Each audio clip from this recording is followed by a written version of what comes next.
넘버원은 설 연휴를 노리고 개봉한 한국 영화 중에서 개인적으로 최약체라고 예상했던 영화입니다.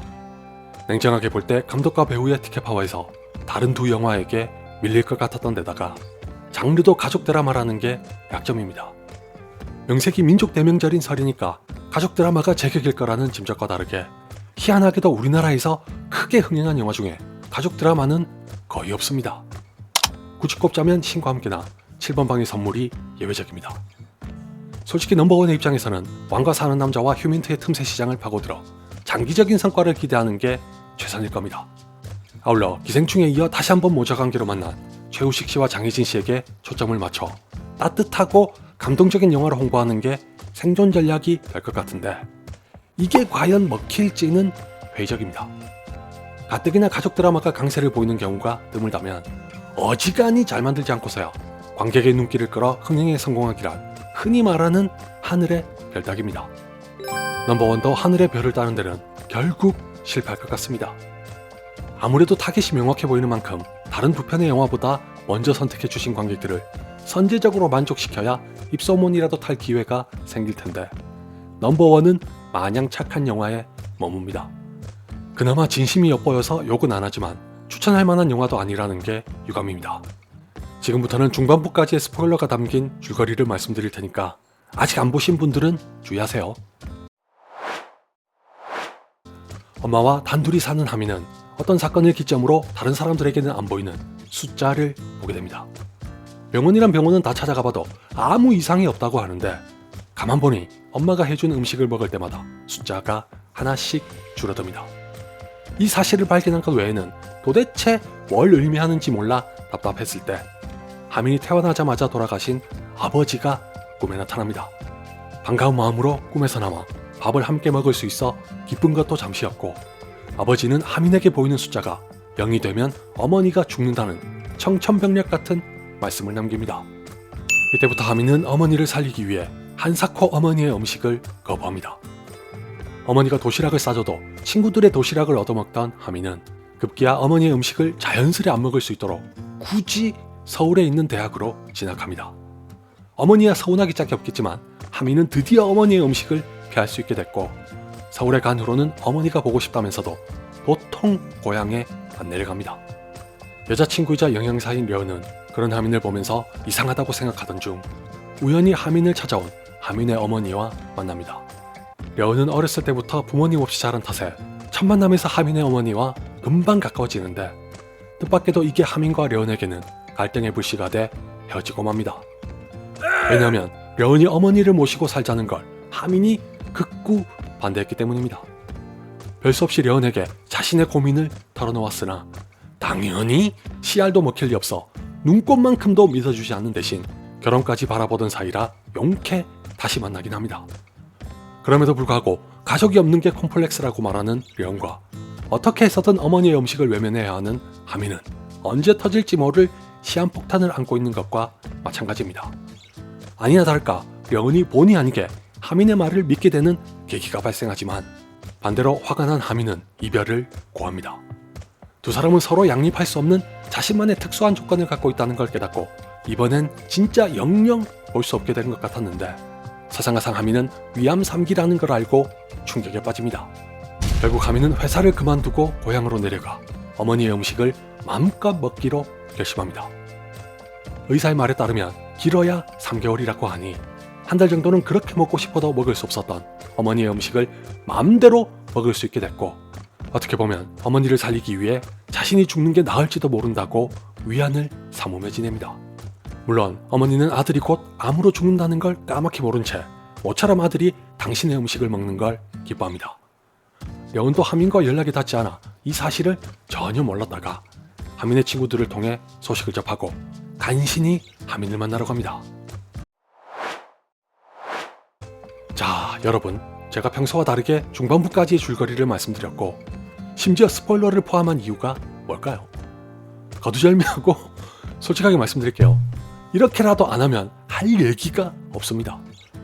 며칠 전에 리뷰한 하우스메이드의 경우는 개봉한 지도 좀 됐거니와 워낙 이른 시점에 터지는 반전이라 줄거리 소개에 포함했다면 넘버원은 저거라도 밝히지 않으면 리뷰하면서 얘기할 게 거의 없습니다. 그 정도로 심심하고 무료합니다. 어느 날 갑자기 숫자가 나타났는데 그 숫자가 다름 아닌 어머니의 음식을 먹을 수 있는 횟수를 나타낸다. 어쩌면 이 자체도 노림수와 의미가 뻔해 보일 수 있으나 얼마든지 흥미롭게 채울 수도 있는 소재를 가지고도 넘버원은 좋게 말하면 잔잔하고 일상적인, 솔직하게 말하면 시종일관 평이한 영화입니다. 그렇다고 해서 또 마냥 지루하지만은 않았던 데는 두 가지 이유가 있습니다. 첫째, 순전히 어머니라는 존재가 가진 인류 보편적인 공감대와 감성입니다. 일본의 소설이 원작인 넘버원은 황당한 소재를 가진 코미디 영화로 바꿀 수도 있었고 어쩌면 그게 관객들을 사로잡는데 더 효과적인 처치일 수도 있었지만 정석적인 가족 드라마를 고집합니다. 단 한 번도 일정한 톤을 벗어나지 않고 일관된 흐름을 유지하기 때문에 누군가에게는 지루하기 짝이 없는 영화일 수도 있는 한편 다른 누군가는 가랑비에 옷 젖듯이 서서히 하민과 어머니의 관계에 빠져듭니다. 특히 줄곧 하민의 시점으로 고정한 덕에 영화 속 어머니의 심정을 헤아리게 됩니다. 왜냐하면 이게 두 번째 이유와 직결되는데, 둘째, 너무나도 사실적인 일상에 자극 없는 나열이 이 영화를 하민의 이야기가 아닌 내 이야기로 만들기 때문입니다. 넘버원은 비단 모저관계만이 아니라 하민의 일상과 려운이 더해진 시간까지도 별 대단할 게 없는 시시콜콜한 에피소드로 채웁니다. 그 바람에 첫 번째 이유와 동일하게 누군가에게는 굴곡 하나 없이 맥 빠지는 영화로 보일 수 있는 반면 다른 누군가에게는 자연스레 몰입을 이끌어내는 마법의 주문이 될 수도 있습니다. 늘 그렇듯이 이걸 어떻게 볼지는 각자의 취향과 스타일에 달린 거긴 한데 개인적인 의견을 솔직하게 말씀드리면 요즘은 이런 영화에 끌릴 관객이 얼마나 있을지 의문입니다. 역시 좋게 보면 감독의 진심 어린 연출일 수도 있고 나쁘게 보면 안이하고 게으른 연출일 수도 있기 때문에 제가 감히 단정적으로 말씀드리진 않으나 어머니에 대한 이야기가 아니었다면 심심하고 지루하다는 지적이 쏟아졌을 확률이 매우 높아 보이는 건 사실입니다. 유일하게 갈등의 축을 맡고 있는 려은은 이 영화의 진부한 멜로의 기운을 씌웁니다. 짐작컨대 려은의 역할은 가족의 의미와 가치를 강조하는 것 같은데 설정부터가 그 목적에 맞춰 다소 과장된 인상을 주는 탓에 도리어 몰입을 방해합니다. 저도 일반적이지 않은 가정에서 자랐지만 가족이 컴플렉스라 결혼으로 만족하지 못하고 기어이 시어머니를 모시려고 한다는 건 별로 공감이 안 됩니다. 더군다나 단지 그 이유만으로 헤어지자는 사람이라면 그게 남자든 여자든 간에 헤어지는 게 100번 잘하는 겁니다. 막말로 적의 이별의 사유가 된다면 콤플렉스보다 집착에 가까우니 나중에 무슨 사달이 터져도 터집니다. 제가 너무 티스럽게 말한 걸 수도 있으나 제 입장에서는 그 정도로 억지스러웠던 캐릭터입니다. 지루하지 않을지언정 흥미롭지도 않았던 넘버원은 하민이 암에 걸려 곧 죽게 될 거라는 반전이 나오면서 촉각을 곤두세우게 만듭니다.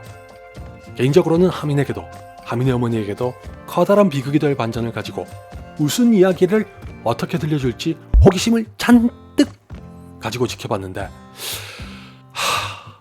진짜 별거 없습니다. 마치 려은으로 편리하게 갈등을 만든 것처럼 하민이 암에 걸렸다는 것도 또 다른 반전을 위한 반전에 지나지 않는 데다가 결과적으로 뻔하디 뻔한 교훈을 흔히 하는 말로 재미도 없고 의미도 없는 과정을 거쳐 건네는 것 같아 그나마 갖고 있던 호감마저 사라집니다. 아마 이 영화를 저보다 재밌게 보시던 분들도 결말에 대해서는 똑같이 말씀하실 거라고 장담해도 될 겁니다. 감독이 최우식 씨를 캐스팅한 건 누가 봐도 이해가 됩니다.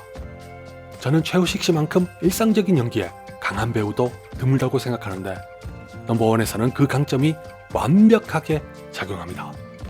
감독의 연출도 일상성을 중시하는 영화라 과장 하나 없이 이 영화와 매우 잘 어울립니다. 장희진 씨도 기생충과는 다르게 자상하고 억척스러운 어머니를 훌륭하게 연기해 후반부에 최우식 씨와 함께 가슴이 뜨거워지는 장면을 완성했고 공승현 씨도 캐릭터가 괴팍해서 그렇지 연기 자체는 잘합니다.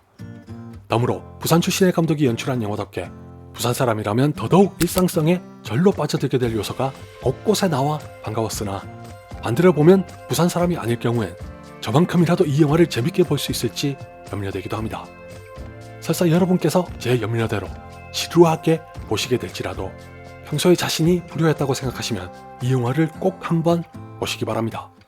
행여라도 중간에 나가지 마시고 반드시 다 보시는 게 여러분께 내려진 작은 형벌입니다.